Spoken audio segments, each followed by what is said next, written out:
Two of the most anticipated questions of 2026 are who will be the next Fed chairman and how many times will they cut rates? For some clues, let's welcome in Richard Fisher. He's the former Dallas Fed president, now a senior advisor at Jefferies. It's good to see you. Welcome back. Thank you, and happy holidays to you and everybody at CNBC. We appreciate you. Thank you. All right. Would you cut rates in 26 if you had the vote? Depends on what the numbers show. We got some rather dodgy inflation numbers recently. They're incomplete.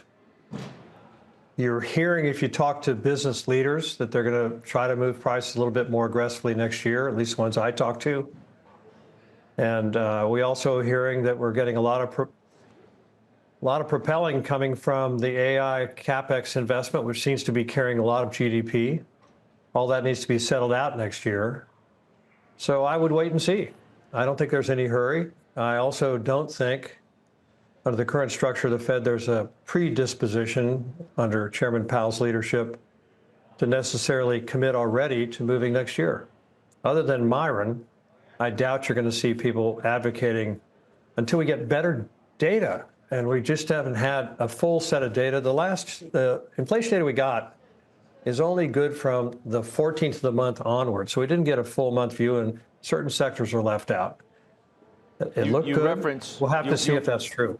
You referenced Mr. Myron, who said in an interview that the Fed risks recession without more interest rate cuts. Yeah, do you not buy? He said, you don't buy that? No, look, he is, by the way, a very nice man. He conducts himself, from what I understand at the meetings, very respectfully.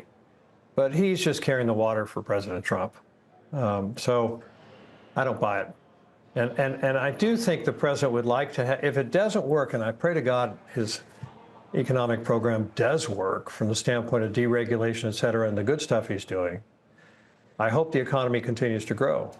But it would be nice to have a fall guy, and obviously they're setting up the Fed to be a fall guy, which I don't think is fair. I think the Fed's done a pretty good job here, particularly after cutting rates recently.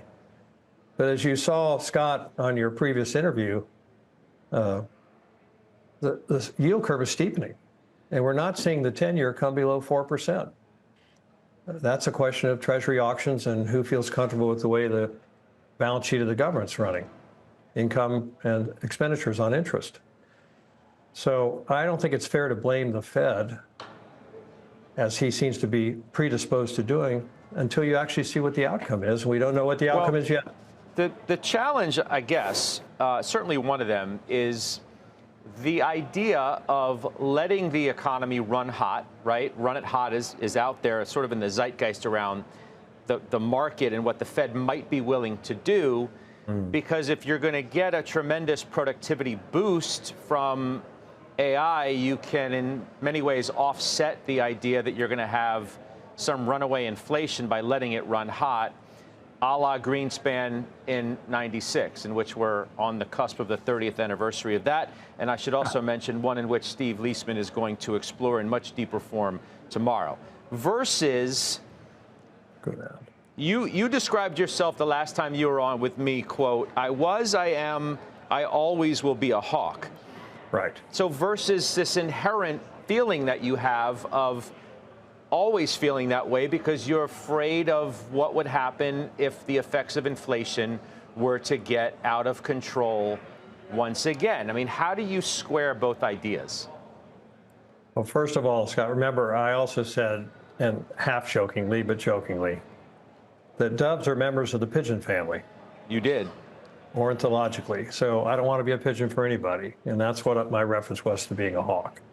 I want to make sure the Fed does its job to make sure inflation or deflation doesn't raise its ugly head.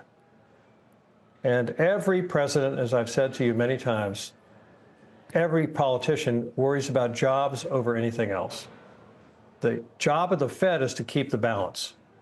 We do still have very low unemployment, but we keep hearing that things are getting worse, no hiring, retaining but not hiring new numbers. The numbers have not been strong.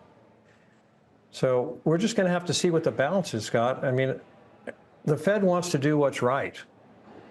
And that dual mandate makes their job, as the chairman has said, and everybody says that serves on that committee.